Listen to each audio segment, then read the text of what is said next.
Hello everyone, my name is Stephen Redman and welcome to Pastor's Library. Today I want to talk about a replacement commentary which is written by the same author as the original, but it's not just an update, it's quite different. The one that's been replaced is the New American Commentary, which is a Holman publication by Craig Blomberg on Matthew. It's been a very good commentary. I think it was published in 1992, so it's been around a while. So we've passed now the 30-year marker, which means it's not particularly favoured for university essays. But it has been replaced by the Christian Standard Commentary, again by Craig Blomberg. It's still again called Matthew. So whereas the original one was 1992, 464 pages, this one has just come out 2025, 726 pages. And I would suggest to you the font sizes are not much different. So this is about more content, and this is of course a different series. It's also published by Holman. The NAC primarily referred to the NIV as its reference Bible translation, whereas this one refers to the Christian Standard Bible, which is of course a Holman publication. So this is about keeping it in-house, but also this is about referring to an excellent commentator who is still out there and is producing even better work, I would suggest, 30 years on. So, how do we go with this? Right, the thing to remember about this is that the purpose and audience of these two commentary series is subtly different. Now, in all senses, they're both pitched at the same audience largely. Pastors, seminary students, people who teach Bible courses in the church. But the CSC series is aimed to be scholarly but more accessible. So the academic nature of both is similar, but the CSC is definitely aimed to be more accessible.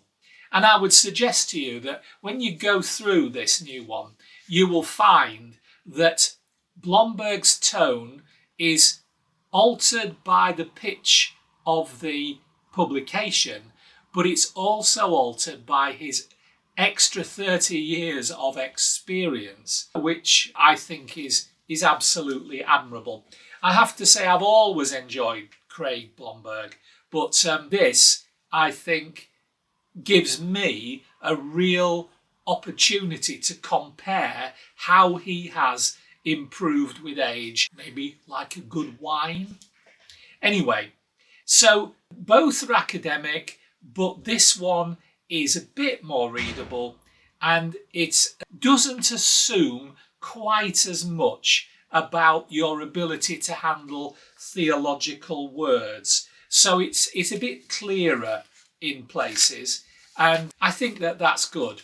They're both still evangelical. I mean, after all, this is published by Holman, but this new one is not on its back foot as much. The knack was Blomberg trying to argue some of his positions, whereas the CSC is much more focused on the text message. There's not as much debate, which, to be honest, I'm more comfortable with that, frankly.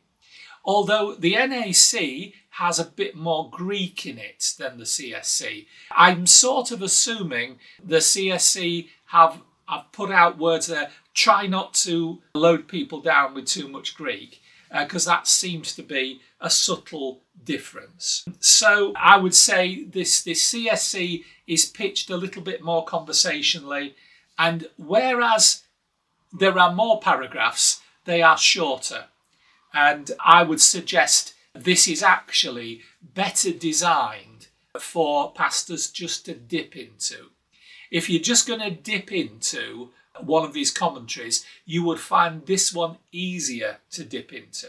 So, in terms of differences to do with age, clearly the NAC is dipping into scholarship from the 80s and 90s, the very early 90s. And this one is dipping into all the scholarship that's out there. So you would expect that the NAC reflects the age and day in which it was printed. And the interaction with scholars is similar in that obviously it can't interact with scholars that have only started work in the last decade or so. So this version is based on more up-to-date research, and it has more attention to narrative criticism, to socio-scientific readings, and it also has updated references to the Second Temple Judaism, and it really is connecting with other commentaries that are more recent. So I think that, for example, when Matthew talks about the Pharisees, the NAC relies on older scholarship, but the CSC incorporates more recent nuance about diversity within Second Temple Judaism. You will also see in here that there is clear changes in Blomberg's own development, and he comes over much more confident, yet very gentle in his approach, and I think that this it leaves a sweeter taste in your mouth. It's like honey from the rock. It's really, really excellent. So one thing else that's different is that the NAC places strong emphasis on the historical reliability, which you would expect, and that's good. But it gives more attention to apologetic issues, whereas the CSC goes straight in to some more of the more definite implications of Matthew's work. So, for example, there's a talk about kingdom theology, more emphasis on discipleship, narrative flow, Christology, mission, all of these things. And I think that is an absolutely excellent improvement in the new commentary. So, carrying on, if we look at Matthew 16 and we look about Peter's confession of Christ there, the NAC still gives you a very, very good overview of that, and the NAC is still a good commentary, but the CSC I think is much more direct. So, for example, the NAC has a little bit more attention to the Greek. It notes the Greek wordplay between Petros and Petra. It concludes that the natural reading is that Peter is the rock, but then he immediately qualifies that in that Peter is foundational as representative of the apostolic band. Whereas the CSC picks up on the context, talking about, Peter has just confessed Jesus as Messiah. Jesus affirms Peter's role in the unfolding mission, stresses that the church is built on the apostolic witness, with Peter as the first confessor, and is less defensive, more pastoral in his delivery, I think. And whereas the New American Commentary is taking the attitude, let's examine the scholarly debate carefully, the CSC is much more saying, let's see how Matthew uses this moment to shape discipleship and mission. I trust you can see the subtle differences there, which I think are excellent. So if we move on to the Beatitudes, you'll find that the NAC explores the Hebrew background of poor from poor in spirit, whereas the CSC states clearly that poor in spirit means recognising one's need for God. Now, is the journey of understanding the background of the Hebrew, is that helpful to students, and might that still be helpful to us all? Well, yes, but how much more straightforward is it when the CSC CSE just comes out with it and says, poor in spirit means recognising one's need for God. And I do actually I like preachers that speak directly to me without running about the garden first. And I like commentators that do the same.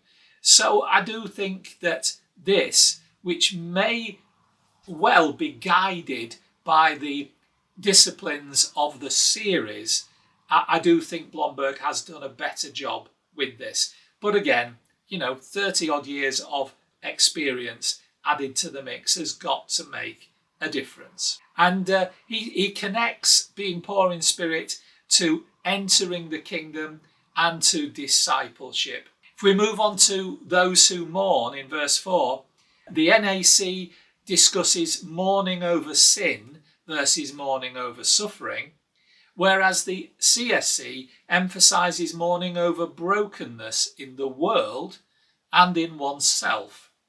I quite like how that argument has developed. And also it goes on to focus on God's comfort being brought in through the kingdom of God. We could go through all of the beatitudes and see how Blomberg has developed both in himself and in his understanding of the arguments.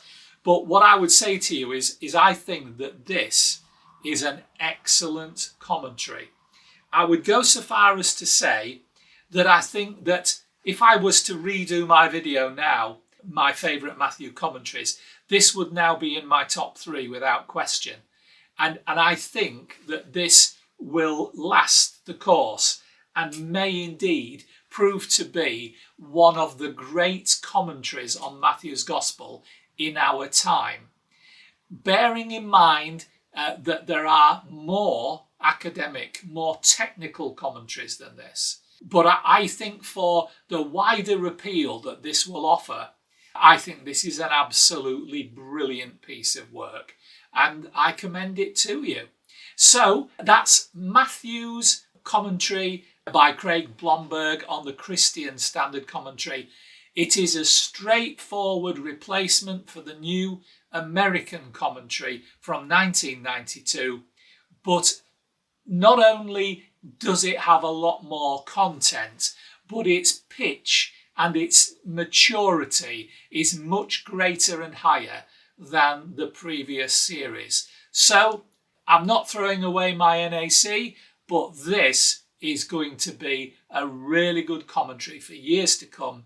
I hope this has helped you. If it has, please leave us a thumbs up on YouTube. Please remember to subscribe and click on the bell if you haven't done already, because it does help the channel.